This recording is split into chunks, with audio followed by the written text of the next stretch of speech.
Dear students, in this section we are going to discuss about electromagnetism. As we know, in olden days, the electricity and magnetism were considered as two entirely different branches. After the discovery done by the Oersted in 1819, it is found that the electricity and magnetism are closely related. That is, the magnetism can be produced from the electricity and vice versa.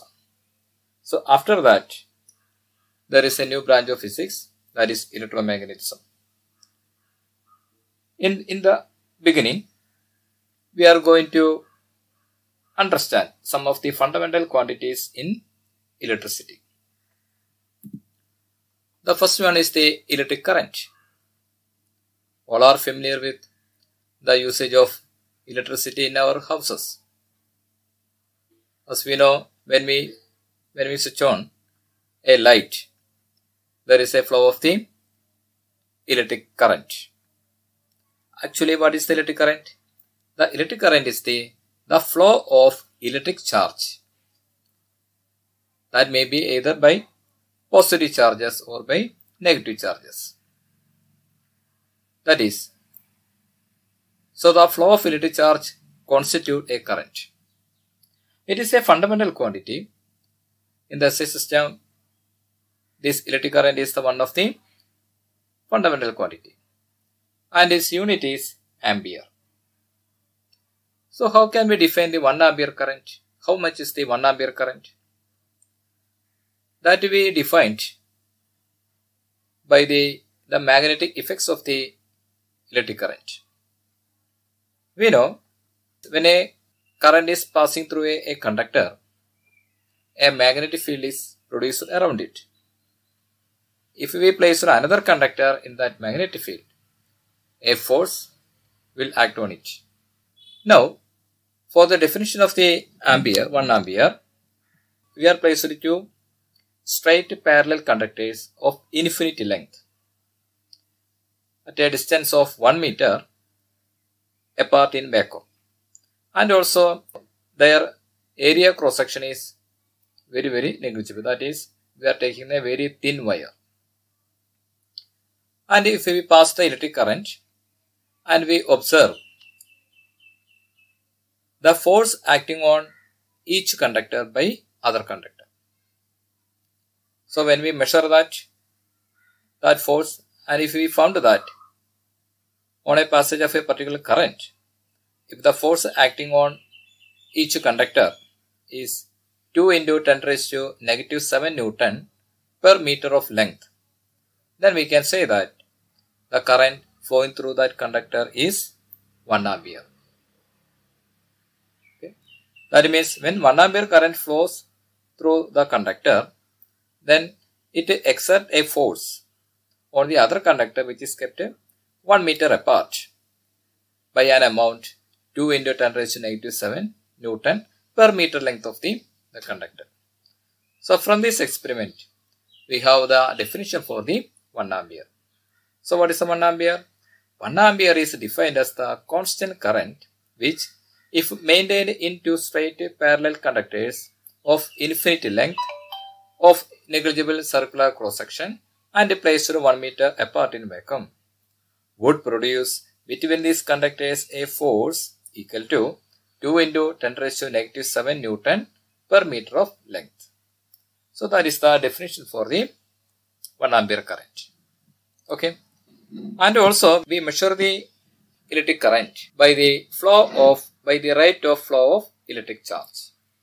By the rate of flow of electric charge. So the next quantity we are going to see the electric charge. Electric charge is not a fundamental quantity, it is a derived quantity. And its unit is coulomb. Its unit is, and as we know, as we have already stated, the electric current that we can measure by the rate of flow of electric charge. That means if Q charge is flowing in through a conductor in a time t second, then the current I is measured as the rate of flow of electric, that is charge per unit time, the rate of flow of electric charge. Okay, so from this relation we can define 1 coulomb of electric charge. If some quantity of electric charge is flowing through a conductor for the 1 second, and if we measure the current is as 1 ampere, then charge will be 1 coulomb. Okay, that is I is equal to Q by T, or Q is equal to I into T, or if 1 ampere current flows through it in a time 1 second, then Q is equal to 1 coulomb. So that is the definition for 1 coulomb of electric charge. So let us say once again, 1 coulomb of electric charge is equal to the quantity of charge that passes through a cross section of a conductor in 1 second when 1 ampere current flows through it. Okay, when I is equal to 1 and the time is equal to 1 second, then Q is equal to I into T, that is equal to 1, that is the 1 coulomb of charge. Okay, so 1 coulomb is equal to 1 ampere second. 1 coulomb is equal to 1 ampere second. For the flow of an electric charge, or for the establishment of a current in a conductor, it is necessary to maintain a potential difference between the ends. Like the water flows from a high potential to a low potential level. Similarly, to maintain a constant electric current, we should establish a potential difference between the two ends. Suppose we have a conductor AB, and A and B are the 2 points at the 2 ends. And for the flow of the electric current, we have to maintain a potential difference between A and B. So how can we define the potential difference between these 2 points? Suppose we place a unit charge placed at A, and it is try to move from the point A to B. So in this process we have to do some work. To move a unit positive charge from the point A to B, we have to do some work. This work done is measured as the potential difference between the 2 ends. Okay, so the potential difference between 2 points is the work done per unit positive charge or unit charge in taking the charge from one point to another, and its unit is volt.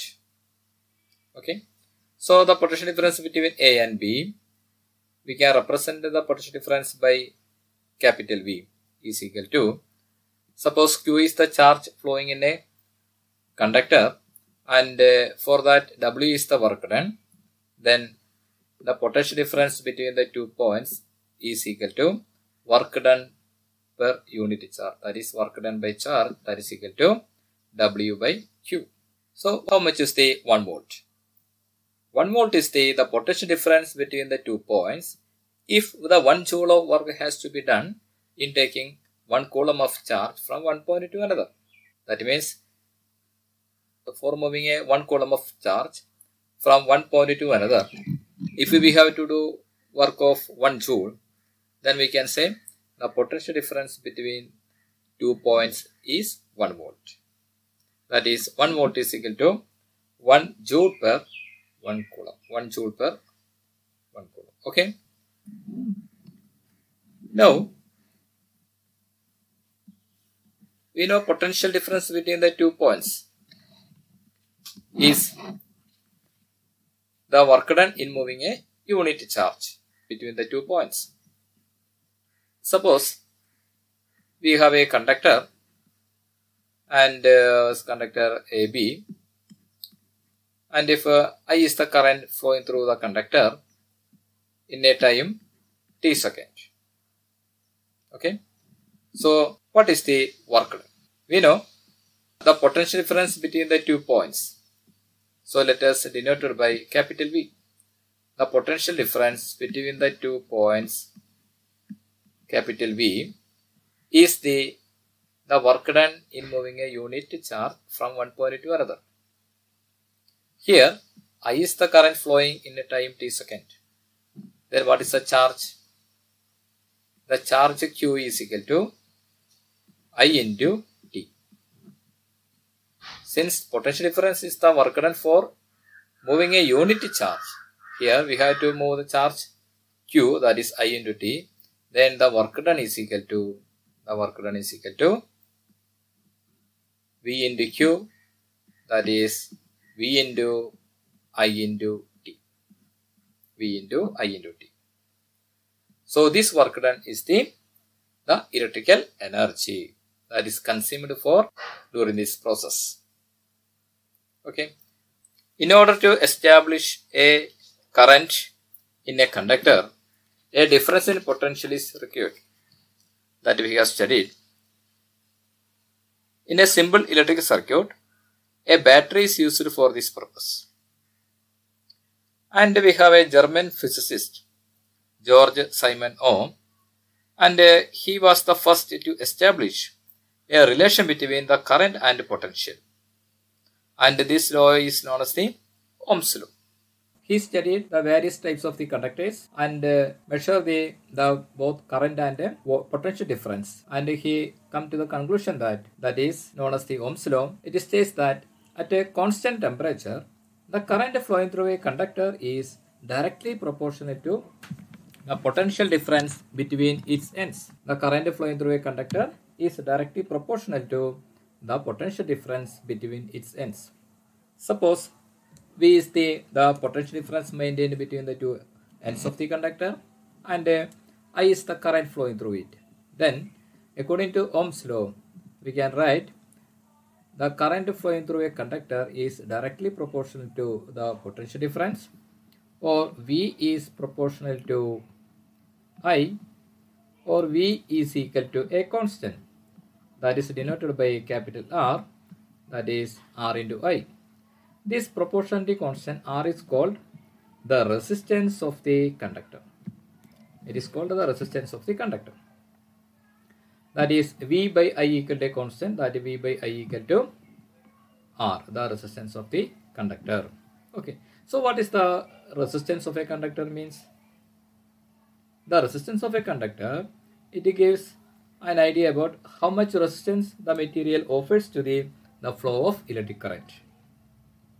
That means it gives an idea about it, how much it opposes the flow of the electric current through it. Now its unit is ohm. It is given in respect of the George Simon Ohm. And what is 1 ohm? We know R is equal to V by I. If we have maintained a potential of 1 volt between the two ends of a conductor, when 1 ampere current flows through it, then V by I equal to the 1, and it is the 1 ohm.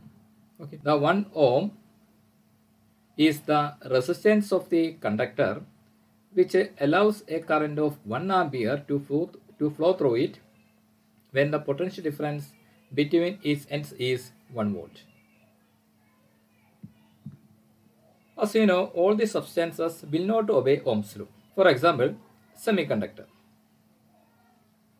The relationship between the voltage and current in the case of semiconductor is not linear. So that means all the substances do not obey the Ohm's law. The substances which obey the Ohm's law are called ohmic substances. They are called ohmic substances. For example, metals, they are the good conductors. And the substances which do not obey the Ohm's law, they are called non-ohmic substances. For example, the semiconductors. And what is the concept of the reciprocal of resistance? The resistance means it is the opposition to the flow of the current. Then what is reciprocal means? The reciprocal mean of resistance means it gives how much it allow the flow of, how much it is easy to the flow of electric current through the material. So that means how much it conduct the electric current through it.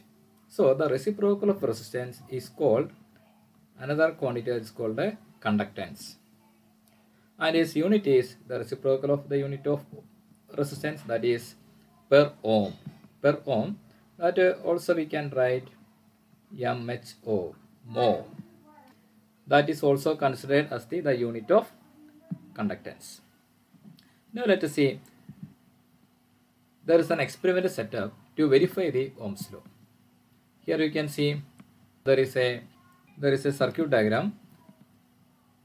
In the circuit diagram you can see this is the resistance or the material we are going to verify the Ohm's law.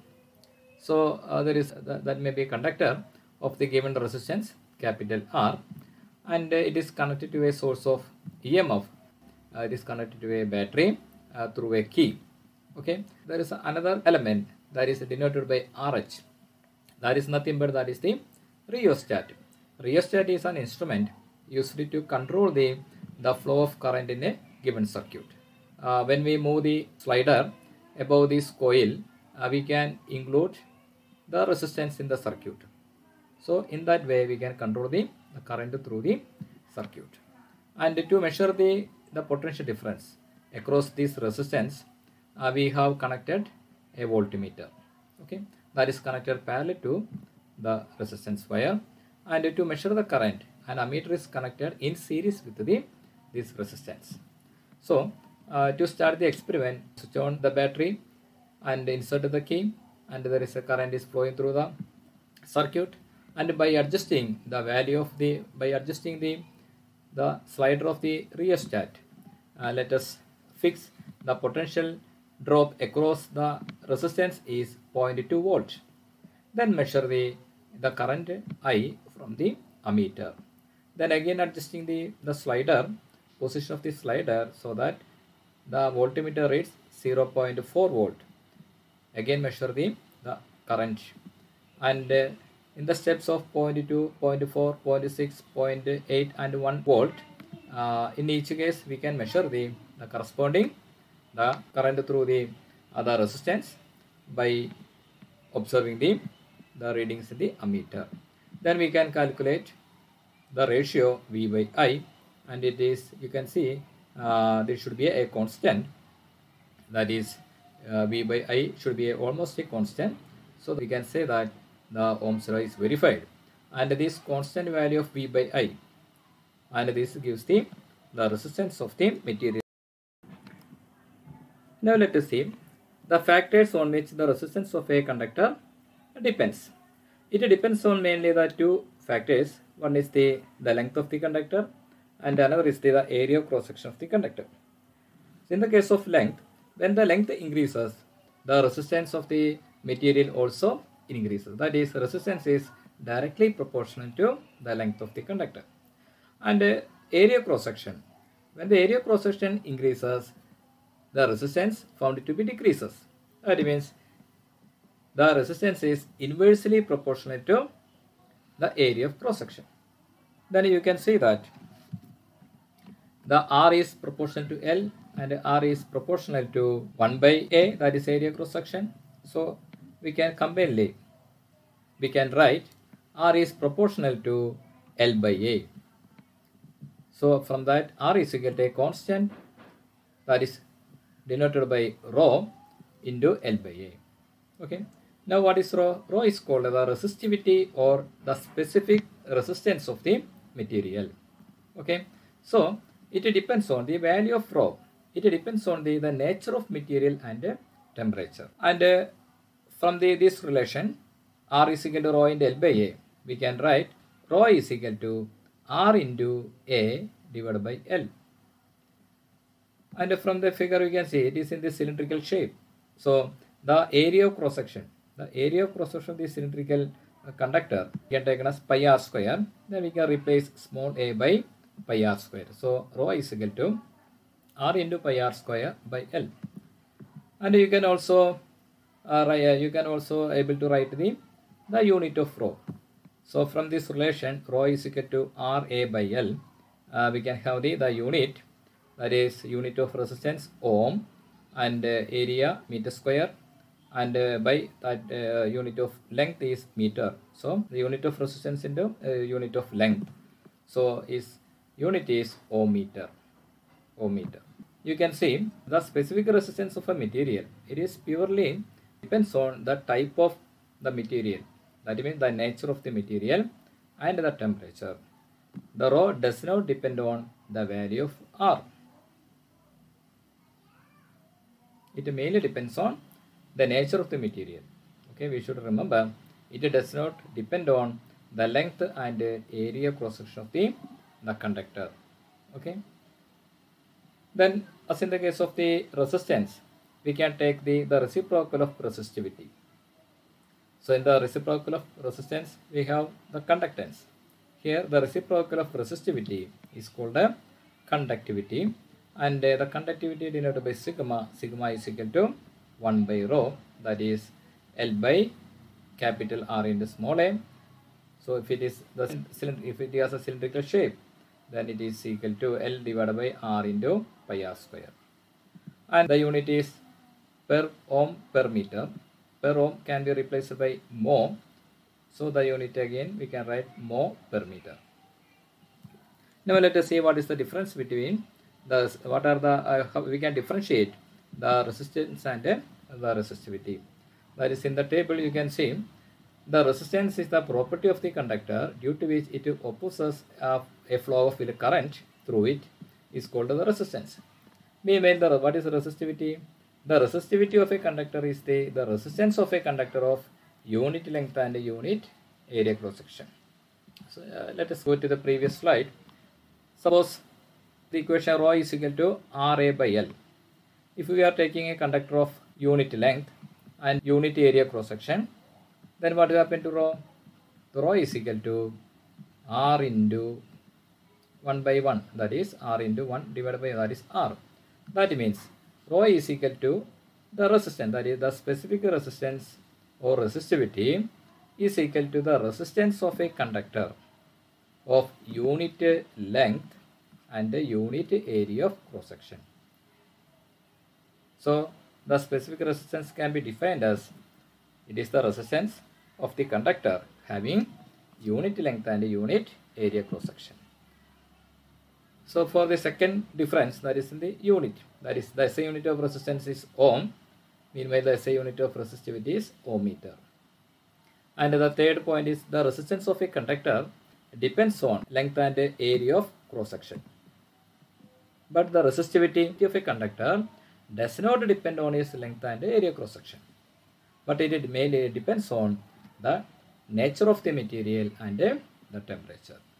So these three are the main differences between the resistance and the resistivity, even though they are related. Okay. So in the given table, you can see the resistivity of the sum of the substances at 20 degrees Celsius. So in the top, we have the silver. It has a resistivity 1.6 into 10 raised to negative 8 ohm meter. Okay, so it has a very low resistivity and it is a very good conductor of electricity. So copper, next is copper, then we have the aluminium. You can see the copper, it has a less resistivity than compared to aluminium. For aluminium it is around 2.8 into 10 raised to negative 8. That means aluminium has the higher resistivity. But in most of the cases, that is while in making overhead power lines, we are preferred aluminium compared to copper. So what is the reason? Even though the copper is less resistant than the aluminium, we are prefer the aluminium for making overhead power lines. The reason is the aluminium is very cheap and it is less costlier than the copper and is cheaply available, and also aluminium has a density lower than that of the copper. Aluminium has a density about 1/3 of that of the copper. So it is very lighter than copper. So that is why, in spite of its higher resistivity, aluminium wires are preferred to copper wires in making overhead power line.